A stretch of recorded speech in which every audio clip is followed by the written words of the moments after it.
As the Israeli Defense Force conducts widespread strikes in Gaza, the U.S. Secretary of Defense Lloyd Austin tells Prime Minister Benjamin Netanyahu in Tel Aviv today that, quote, "As you know, I was the guy that initially put the ISIS campaign together, and I know a lot about ISIS. And what Hamas has done is worse than what I saw with ISIS."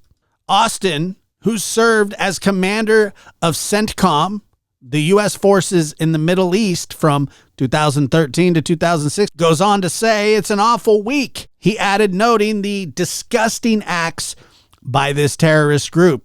And the Times of Israel.com are reporting a not-so-veiled threat to Hezbollah in Lebanon. Austin echoed comments made earlier this week by U.S. President Joe Biden saying that, quote, "To any country or group or anyone trying to take advantage of this atrocity, we have just one word: don't," unquote. Austin goes on to say, quote, "This is no time for neutrality or false equivalence or for excuses for the inexcusable," Austin said. "There is never any justification for terrorism, and that's especially true of this rampage by Hamas." To put the atrocities into perspective, Israeli military had discovered unspeakable horrors in the Israeli community that was attacked by Hamas last Saturday, including dozens. Israel media reported. According to local Israeli outlet 24 News, IDF soldiers moved into Kfar Aza, one of the communities Hamas terrorists invaded early Saturday morning, and discovered about 40 dead babies, some decapitated, highlighting the brutality of the invading force. The IDF were removing the bodies of the victims found in the area when they found the children's remains. Israeli soldiers are attempting to use bones to identify the victims, according to the report.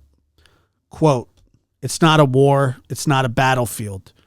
You see babies, the mother, the father in their bedrooms and their protection rooms, and how the terrorists killed them," IDF Major General Ita Viru said, describing the scene. And that's reported by I-24 News.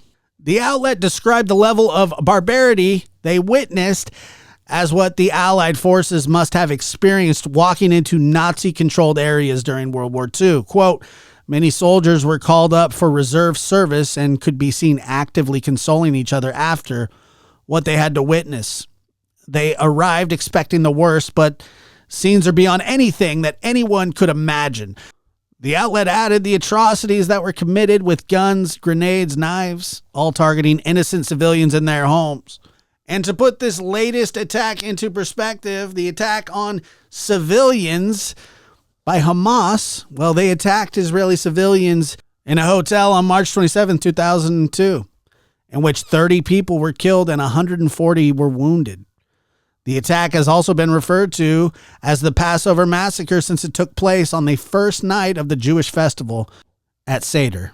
Thank you for listening. I'm your host, Joshua Diaz, and this is The Lab.